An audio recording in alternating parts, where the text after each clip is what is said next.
Welcome to this episode of Recovery TV Live. I am so glad that you joined us today. I'm really excited about this episode. You've heard of the intelligence quotient, which we call an IQ. You've heard of emotional intelligence, likely. But have you heard of erotic intelligence? And that's what we're going to talk about today. And I have a very special guest with me, so stay with me.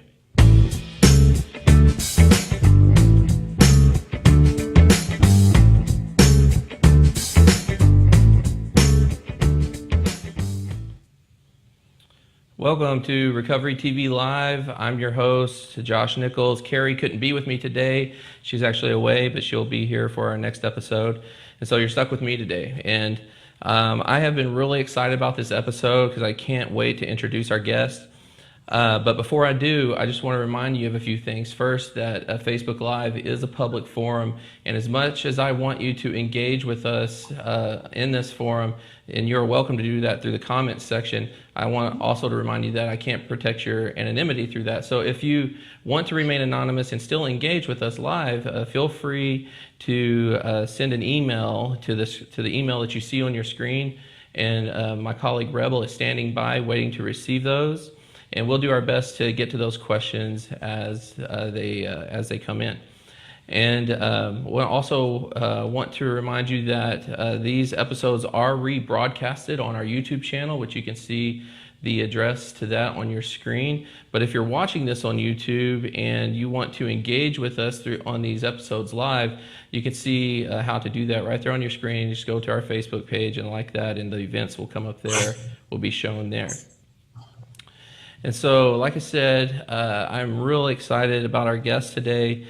And before I introduce her, which I'm itching to introduce her, let me just go over with you what we're going to cover in this episode today. And so we're going to start by defining what erotic intelligence is, and talk about why it's important for us as human beings in general, much less when we're in relationships, to understand this concept or this aspect of our being. And we're also going to talk about something that's very difficult to talk about but needs to be talked about, and that's the healthy use of fantasy. And then this concept that Dr. Katehakis is really important to her, and she's even done some literature and some writing on this about developing a healthy sex plan. And then we'll get into our lightning round after that. So before I bring her on, let me just tell you a little bit about Dr. Alexandra Katehakis. She is the clinical director of the Center for Healthy Sex in Los Angeles. She is the recipient of the 2018 ITAP Leadership Award and the 2012 Carnes Award. She's a licensed marital family therapist, a certified sex addiction therapist, and she is an ASEC certified sex therapist. She specializes in the treatment of sexual addiction and other sexual disorders. Dr. Katehakis is the author of several books, some of which we'll discuss today in this episode, and she is very active on social media, which includes her Sex Expert webinar, which you can find that rebroadcast on her YouTube channel, which you can see there on your screen, and as well as she just began a podcast called Mirror of Intimacy, and you can see that on your screen as well. And so I'll make sure that all these links will be put into the comments section of this episode, as well on the YouTube rebroadcast. So without further ado, I'd like to introduce Dr. Alexandra Katehakis. Welcome to the show. Thank you, Josh. Thanks for having me. I appreciate you being here. So as to begin with, just tell us a little bit about what is the Center for Healthy Sex and what clients are you serving in the work that you're doing there? Mm-hmm. Well, I started Center for Healthy Sex in 2005, and at that time, I started working with sex addicts in 1998, and at that time, it was really sort of a medical model where it was just about getting people sexually sober, meaning helping them stop behaviors they deemed were destructive and problematic for them. But there was no real roadmap for how to be sexual again, and in fact, my experience was people, predominantly males, were really afraid to be sexual again. They didn't know what to do. They were sort of frozen. And that's when I started thinking about this problem of sexual addiction and compulsivity on a continuum, and seeing there was problematic sexual behavior, but also we should move towards more erotic, fun, pleasurable sexual behavior and experiences. So I started writing Erotic Intelligence at that time, which I published in 2010, but started Center for Healthy Sex because I wanted a center that was comprehensive in its treatment of sexuality, not one or the other. So for me, sexual recovery is not just about abstinence, it's about restoring people's sexuality to something that they deem is pleasurable and good and healthy for them. Right, and I read a good portion of your book, Erotic Intelligence, which came out in 2010. I know that in your specialty, my specialty is heavily in treating sex addicts, but there's actually a lot of good information in that book that would really be good for most couples. Would you agree with that? Yeah, I do agree with that. I think it's very generalizable just to being sexually healthy, and helping people figure out what that means to them. Right. And so let's talk about that concept of erotic intelligence. Tell us a little bit about what that is, and why that would be important for most people to understand this concept for themselves. Well, I think people get a little squeamish by the word erotic because they think it has to do with the pornographic, instead of understanding that erotic is the deliberate seeking of pleasure. So whenever we seek sexual pleasure, we're in the realm of the erotic. And the word intelligence is defined as the skilled use of reason. So if you're seeking pleasure in a skillful way, then you have erotic intelligence. If you're unskillful, if you're doing it because you're compulsive or addicted, or you're not seeking consent from somebody, then you are, in theory, lacking erotic intelligence. So I want people to have an intelligence about what is really true for them, because no two sexualities are expressed in the same way, just like no two fingerprints are the same. And so it's incumbent upon each individual to start to explore and question and get curious about what is sexually true for them, and then, of course, be able to communicate that to a partner. Right. And why would you think that you said that people get kind of squeamish by hearing the word erotic? Mm-hmm. What's your understanding of why we're like that so much? I think it's about shame, in the same way as we get squeamish when we hear the word masturbation or clitoris. It's because there's so much shame that we grow up with because of, in part, the lack of sex education in this country, and then other social, cultural factors, depending on the family we grow up in, the region we grow up in. So most of us don't even know we have a body from the neck down, much less that our genitals are there, not just for, bodily functions, but for the sheer act of pleasure. And so getting people out of shame is crucially important to helping them heal the problems they're having with sex. Right. One thing that I will talk to my clients about sometimes and do some public speaking on, actually, is just, you mentioned like just shame about the genitals, is that just using alternative words for the actual biological word for the genitals, right? And right. Really kind of screams this shame. And some people have really argued heavily against me on this, like I'm making a mountain out of a molehill, and I'm like, it really comes from shame. How do you feel when you say the word penis, or when you say the word vagina? Mm-hmm. And I'll do this in a setting like in a church setting or something, and the whole place, you could just see them kind of get squeamish, right, and hold their breath. Yeah. But I agree that shame is a big part of it. And, I even as a clinician, this concept of erotic intelligence isn't really something I was aware of until I stumbled onto your work. Mm.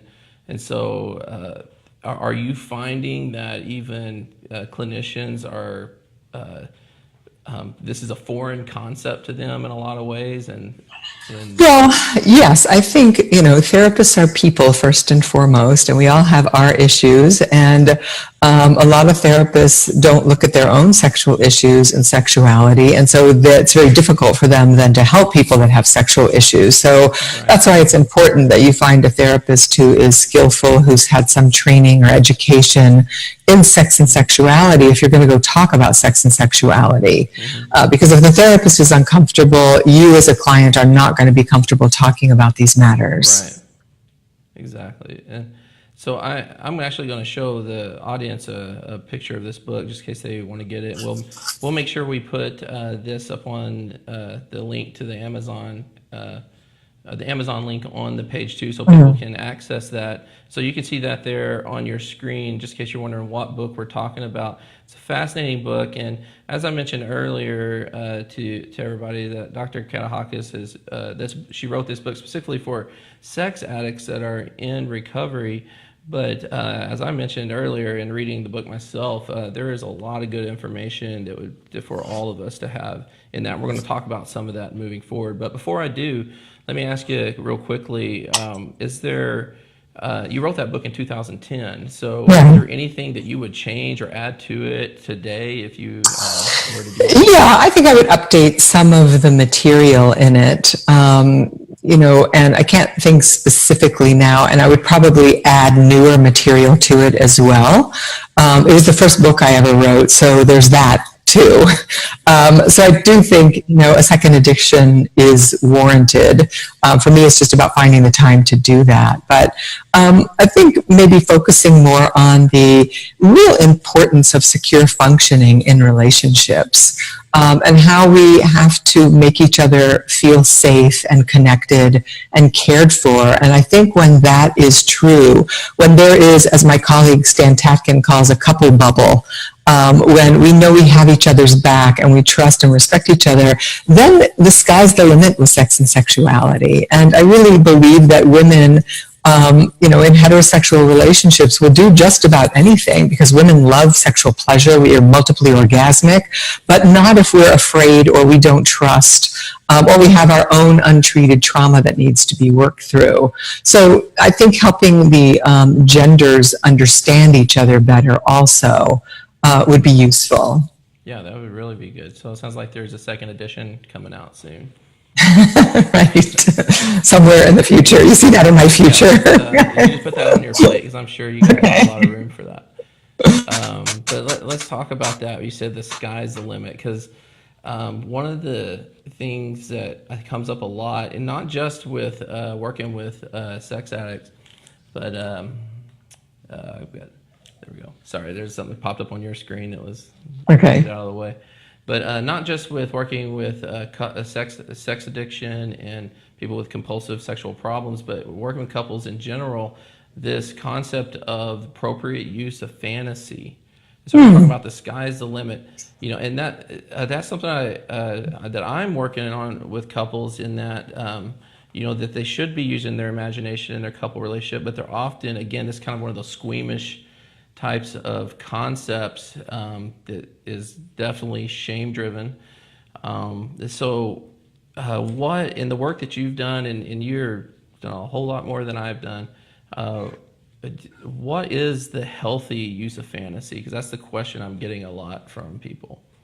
So we want to make sure that people are using fantasy in a way that's constructive in their sexuality. So what's going on between my ears when I'm having sex? And do I let my partner know that, or do I harbor that on my own? Now, I think we have to be judicious about this, because there is something about a private fantasy world that makes the thing erotic because it's private. But if you're always in fantasy while you're having sex with your partner, you're not present with your partner. You're not making eye contact with your partner and talking to your partner and feeling their body and smelling their scent. You're elsewhere all the time, and people know that. They feel like their partner's checked out. It feels mechanical. They feel objectified. These are some of the complaints that we hear. So if you have a sexual fantasy that you want to play with, then I think it's important for people to talk about that before they're having sex. And this is where people get squeamish because they feel vulnerable, they feel shame coming up. It's like if I tell you that I want to wear a Martian outfit and, you know, dance around the room as a Martian, you might roll your eyes, you might think I'm ridiculous, you might shame me, is what it comes down to if I tell you that. And so it's really important for us to be able to listen to our partners with the desire to understand where they're coming from. So instead of saying, that's ridiculous, Alex, you might say, oh, that's really curious. When did you first start thinking Martians were a turn on? And what do you like about Martians? Well, you know, maybe I like the little wiggly antennas, or I like painting myself green. Who knows what it is? Right. But to be able to get curious about it. Yeah. And then you, whoever my partner is, has to ask themselves a question. Is this just weird to me, or it makes me feel a little uncomfortable, or does it have me so far out of my integrity I would be violating myself if I participated? Right. In this scenario, it might feel a little weird and unusual, and you say, okay, I'm going to put green tights on and we're going to go for this, and we might find out that it's really hot and erotic, or we might end up laughing hysterically. Right. Either way, it's a good time. Yeah, or there could be also a bland middle ground, like, yeah, that wasn't that interesting, actually. And I think that's something that, that's interesting what you said, you know, that we might, it might be hot and erotic, but we might end up laughing hysterically, but you know, having that experience, that playful experience, and laughing together is a very bonding experience. And I think a lot of people don't realize that, you know, healthy sex and healthy sexuality is more than erection, intercourse, and orgasm. There's things like that. Right. Something new, and if it doesn't work out, you at least tried and had a good experience. Or yeah, it's about play, is what you're saying. And play is one of the 8 circuits that all mammals share. And we cannot play if we're afraid, if we're angry, if our energy is going elsewhere, for example. We have to be connected. We have to feel safe and secure so we can play. Just look at children. And you'll see how play works. And likewise in sex, it should have a sense of play to it. I'm gonna read a quote directly from your book, and I'm putting it on the screen for the audience to see. So it says, or you said that the abilities of you and your partner to regulate your impulses, refine your interactions, or stimulate your fantasies allow you to have fun with healthy lust. So now I come from the Bible Belt, and you know, there's just the idea of lust in general just is going to start making people cringe and, like I say, feel squeamish. So tell us what you mean about when you say healthy lust. Well, lust, again, is one of the circuits that's encoded in every mammal on the planet. There's a play circuit, a lust circuit, there's anger, there's grief and panic, and sadness. These are encoded in our mammalian brain. They start in the brainstem, and those motivational circuits go upward from there. So I don't think it's possible to eradicate lust. It's like eradicating, you know, any of these other circuits. And lust is what activates and moves us towards the potential reward of sex and sexuality. So it gets named as dirty, bad, and wrong, but it's an evolutionary directive in all mammals. So I think it's an important part. If you don't lust after your partner, then you're not really sexually aroused by them. You don't want them. And if we don't feel wanted, we don't particularly feel sexy or sexual. Right. So that's the context in which I'm using it. Right. And so, you know, one thing that I do with clients is actually have them define lust for themselves, because I'm finding that, you know, if there's, in couple relationships, if there's any use of the imagination regarding sex and sexuality, then that automatically equals lust. Are you finding that in LA as much? Because that's, well, I'm seeing that a lot here, and I don't know if that's a geographical thing or not, but. Well, but lust happens in the imagination, and you know, it's been said that there are no mind crimes. And that it's when we include each other in on our imagination, when we build fantasies together about each other, that's a way to include each other in the fantasy, as opposed to you go your way and I go my way, and then we just put our bodies together. It's about co-creating these fantasies, and the act of even talking about the fantasy can be very arousing for two people, and you could even say lustful, that has them wanting to have sex. So it's about infusing novelty in the system, especially in long-term committed relationships, in a way that's generally harmless, because if there's a foundation of love, and in the case of the people that you work with, spirituality and a connection to God, then what a beautiful bed from which to become sexual and to contact the divine. We're not talking about pornography, which is disembodied and just about getting off. We're talking about a deep, profound connection that's also very intimate, meaning we're vulnerable and we know each other. We're not making assumptions. Yes, that's a very good way to put it.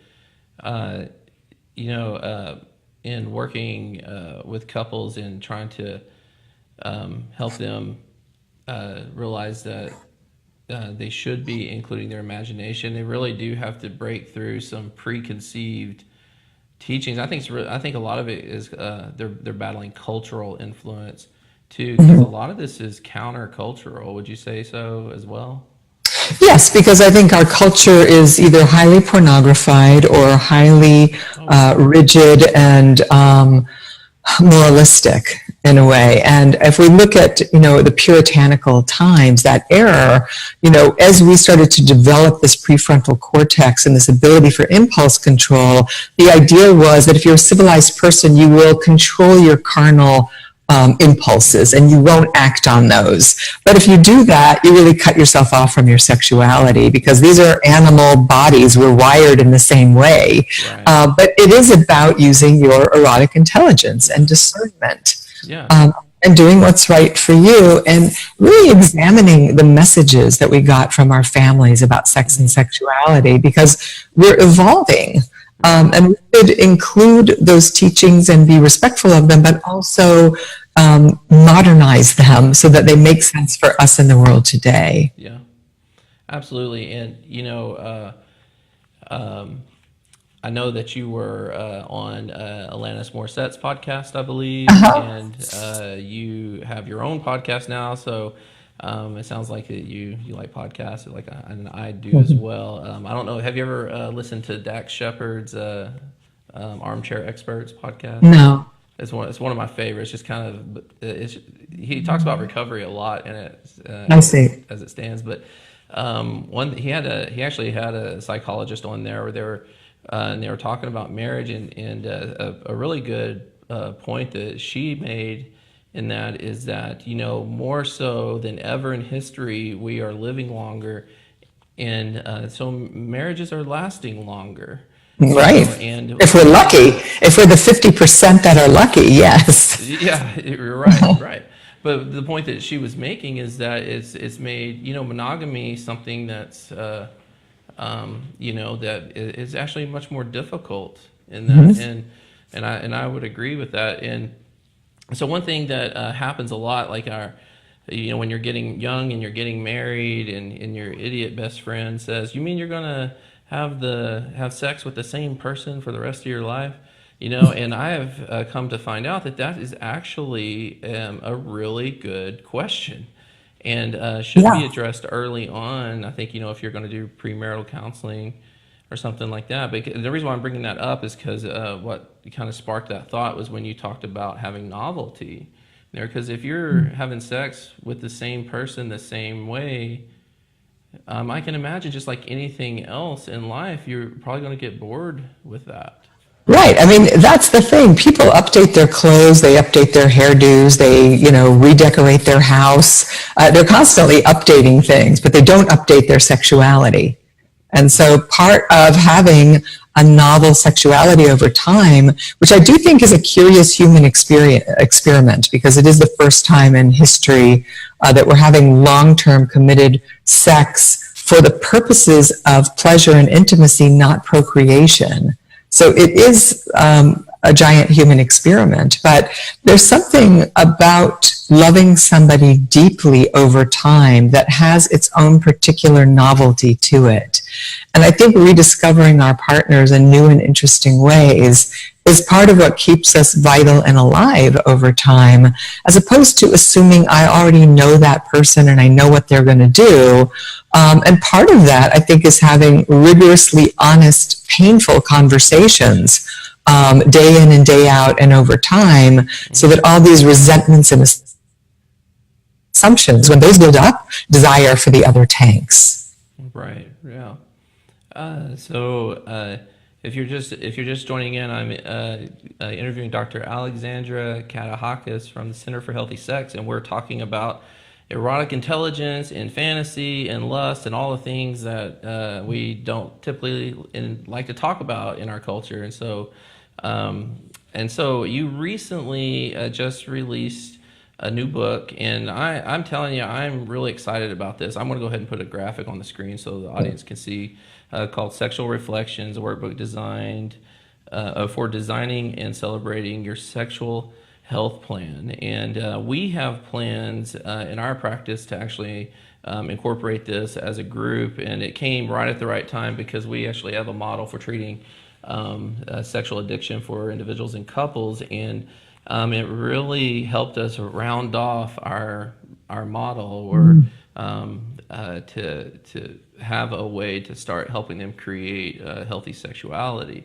But just the concept of a healthy sex plan, I think, is something a lot of people, a lot of couples need in general, but probably haven't thought of. So to begin with, tell us a little bit about the book, then we'll talk a little bit about just the need for this. Well, the book sort of surprised me because it spun out of my dissertation, which was to create a sexual health model for people that identified as sex addicts, because that was lacking in the model altogether. And so not just rounded off your practice, but the sex addiction model. And that was very exciting to me. It was the most fun part of writing that document. And what I started to think about was, well, what if we had a guide that wasn't just a cognitive guide? It's not just what I think I like, because the brain can, our minds can trick us into thinking we like all sorts of things that we really don't, or we shouldn't be doing, actually. So part of using that guide is to really check in with your body and notice when you say you like something or you want to try something sexually, what does it actually feel like in your gut, in your heart? Is it really true for you, or is it just some crazy idea you had over here? And so the book really takes us through a trajectory by looking at our sexual health and our sexual functioning. Many people, sadly, many women don't know how their genitals work. Because men are always handling their genitals. They see them all the time. It's an external organ. It's pretty clear how it works. But for women, it's all internal. So understanding the sexual arousal cycle, what brings somebody pleasure, if they have pelvic pain disorders, have they gone to a doctor, have they investigated this in therapy? Because many of the pelvic pain situations that women have are highly fixable. If people are willing to go and investigate that in therapy. So that's really kind of the first step of it. And then for those who are in recovery from sex addiction, to really look at all the behaviors they were engaging in sexually, so we can start to tease out what of those behaviors did you actually really like, instead of acting like you didn't like them. You did like them. Let's say oral sex was one of the things that you liked, but you have shame about even telling your partner out. So we want to examine whether that act that you like is really true for you, whether you're repeating some trauma. If you were, say, molested as a child, are you repeating that molestation? Do we want to help you get out of that loop?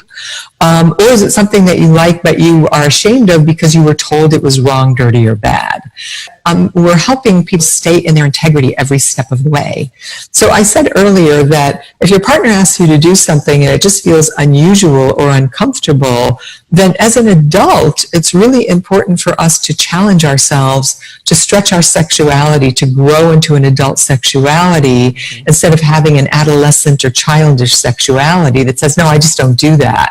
Right. And I'm not interested in why, versus if somebody asks you to do something and it violates you, that's when you get to say no. Right. So Josh, if you said to me, hey, Alex, I think it'd be a really good idea for us to hatch a plan and rob a bank, I'd probably say to you, you know what? I don't think we can be friends anymore because I'm not doing that. Right. If you said, I want to go hike Mount Kilimanjaro, I'd say, wow, that sounds really like a stretch for me and it would be exhausting. But you know what? I kind of want to try that. Right. Yeah, I'll train for that. I'll do that with you.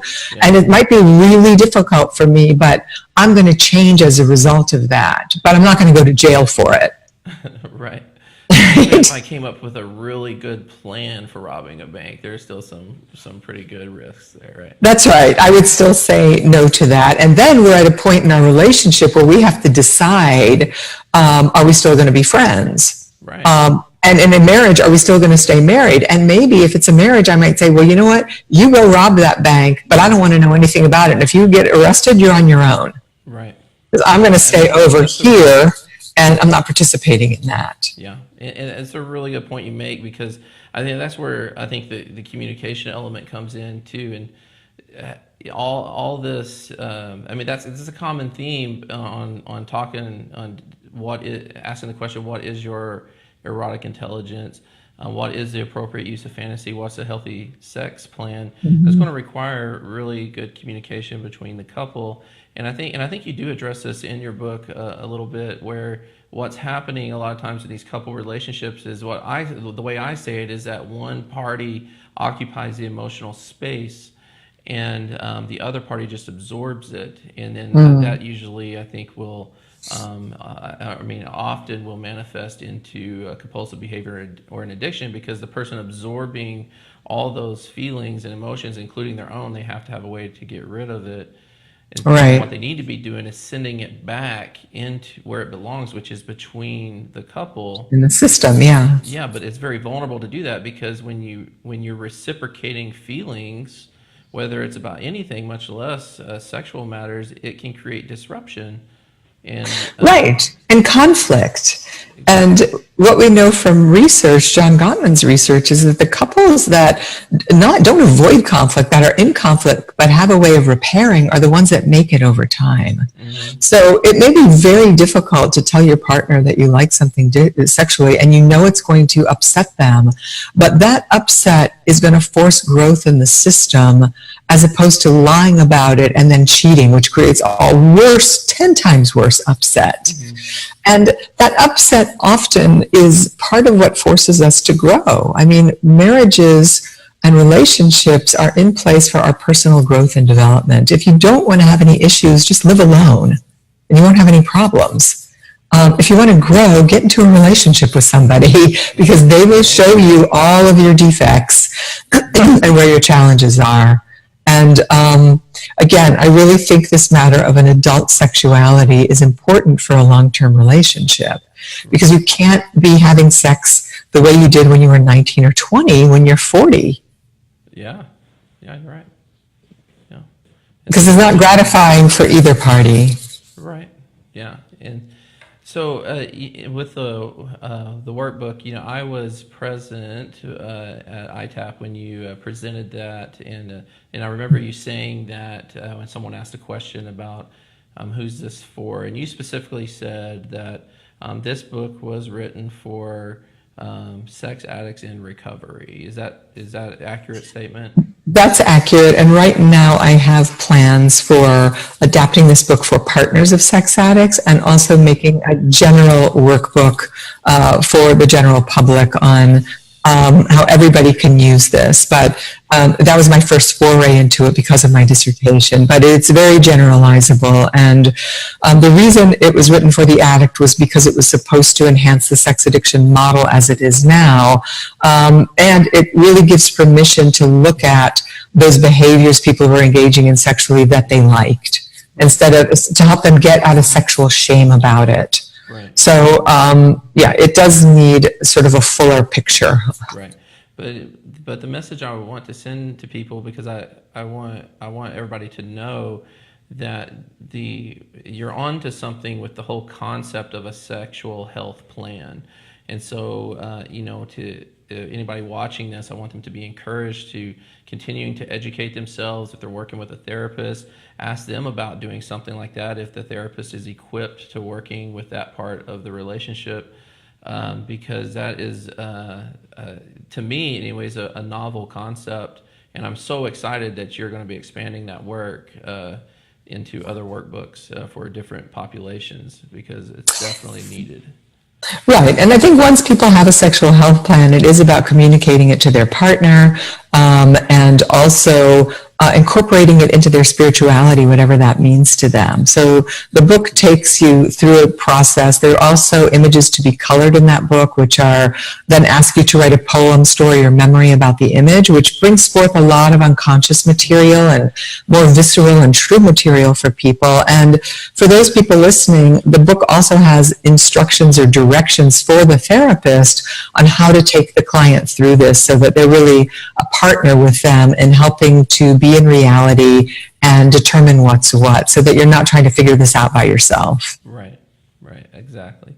And we're going to have to do another interview sometime on talking about how that incorporates into your spirituality, because again, that's going to challenge some cultural norms as well.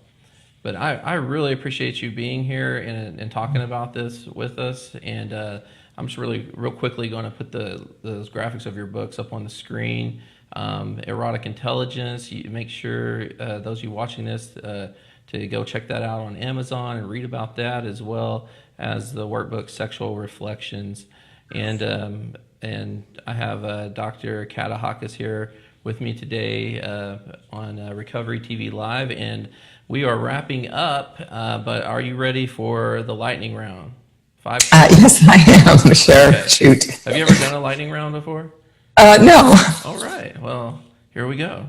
Okay. So the first question is, name someone interesting to you, dead or alive, that you have never met, that you would like or would have liked to have dinner with. And what would be the first question you'd ask them? Oh boy, that's a very stumping question for me. I mean, one of the people that come to mind is actually a couple. It would be William Masters and Virginia Johnson, who were some of the founding fathers of modern sex therapy.